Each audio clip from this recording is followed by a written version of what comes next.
Supreme court में चुनाव आयोग फंस गया। वोटर लिस्ट से नागरिकता के शक में कितने नाम काटे गए? कौन पूछ रहा है जानते हैं आप? Supreme court. यानी ये वो सवाल है जिसका जवाब चुनाव आयोग मिस्टर ज्ञानेश कुमार गुप्ता जी ने आज तक नहीं दिया, और उसी सवाल को देश की सबसे बड़ी अदालत पूछ रही है। मगर सवाल यह कि क्या चुनाव आयोग हर बार की तरह इस सवाल पर चुप्पी साध लेगा कि वोटर लिस्ट से नागरिकता के शक में आपने कितने नाम काटे हैं? इस सवाल के मायने क्या है, और यह सवाल सीधे तौर पर क्यों चुनाव आयोग को चुभने जा रहे हैं, चुनाव आयोग को कटघरे में खड़ा कर रहे हैं? यकीनन दोस्तों यह अपने आप में बहुत बड़ी खबर है, क्योंकि सुप्रीम कोर्ट एसआईआर को लेकर चुनाव आयोग पर पहली बार जबरदस्त तरीके से फायर हुआ है। सुप्रीम कोर्ट ने ऐसी टिप्पणियां की है जिसे सुनेंगे तो आप समझ जाएंगे कि वकील भी चुनाव आयोग के मौन क्यों हो गए।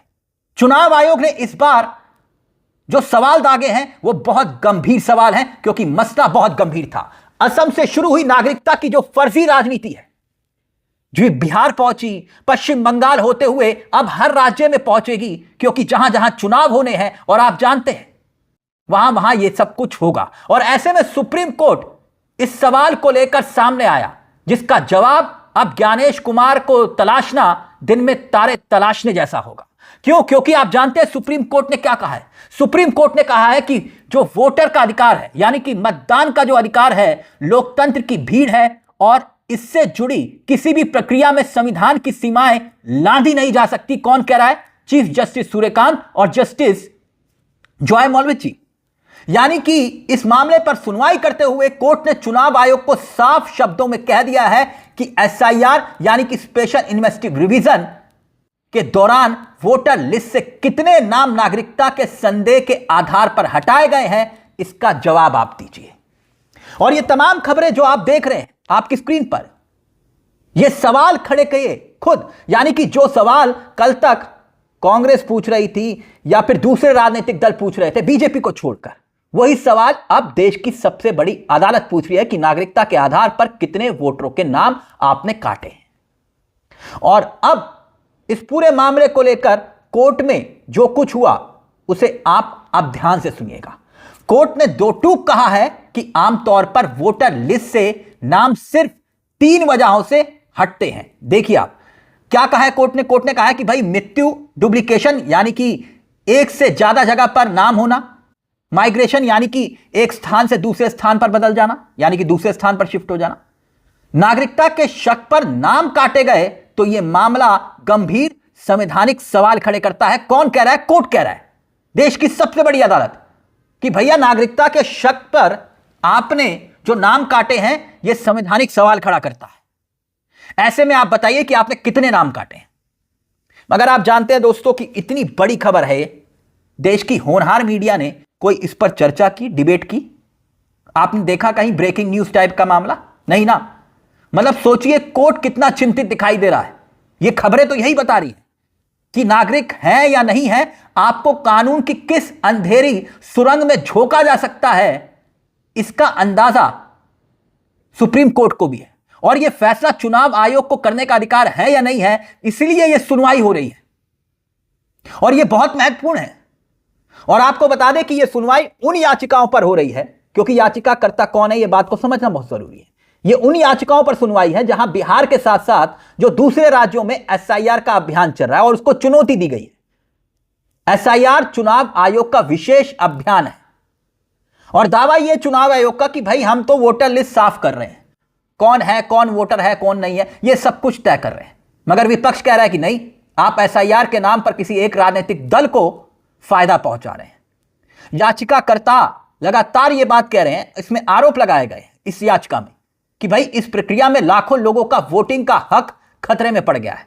चुनाव आयोग की ओर से सीनियर एडवोकेट, अब सुनिएगा यह भी बहुत महत्वपूर्ण है, जो सीनियर एडवोकेट चुनाव आयोग की तरफ से राकेश द्विवेदी पेश हुए थे।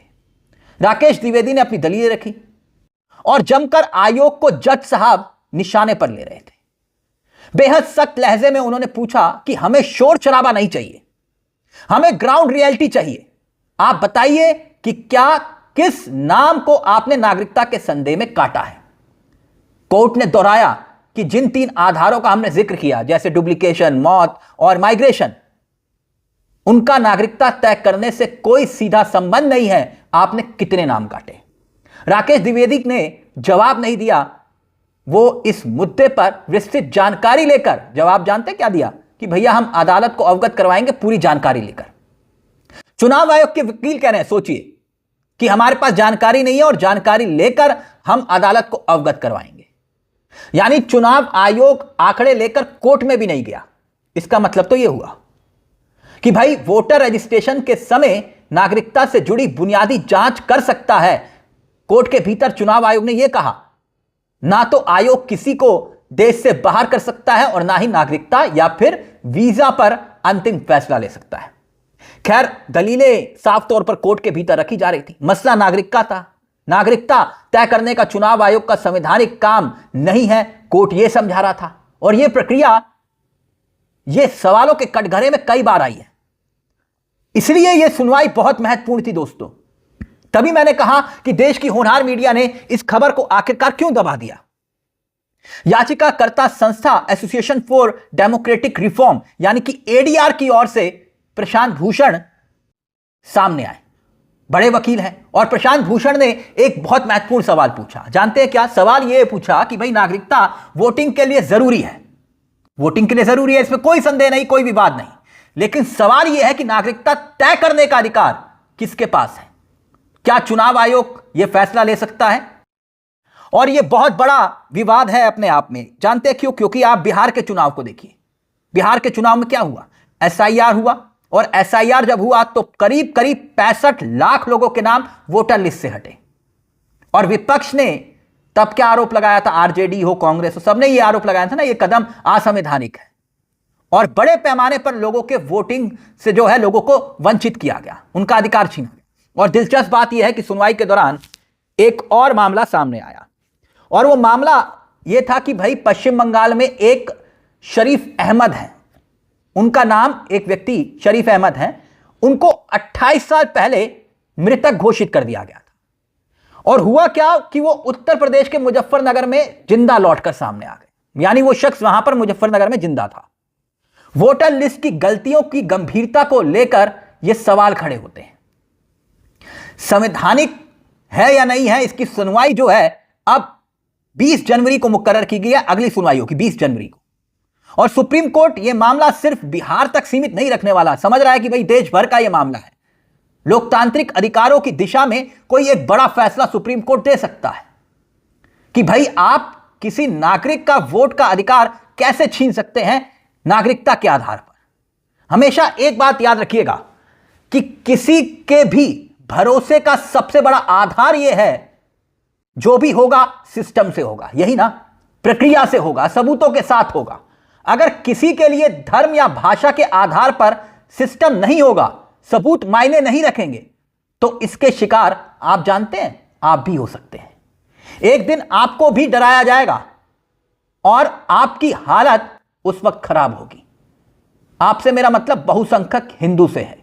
जानते हो क्यों? क्योंकि असम एनआरसी से 7 लाख हिंदू निकल गए थे, हंगामा तब भी मचा था।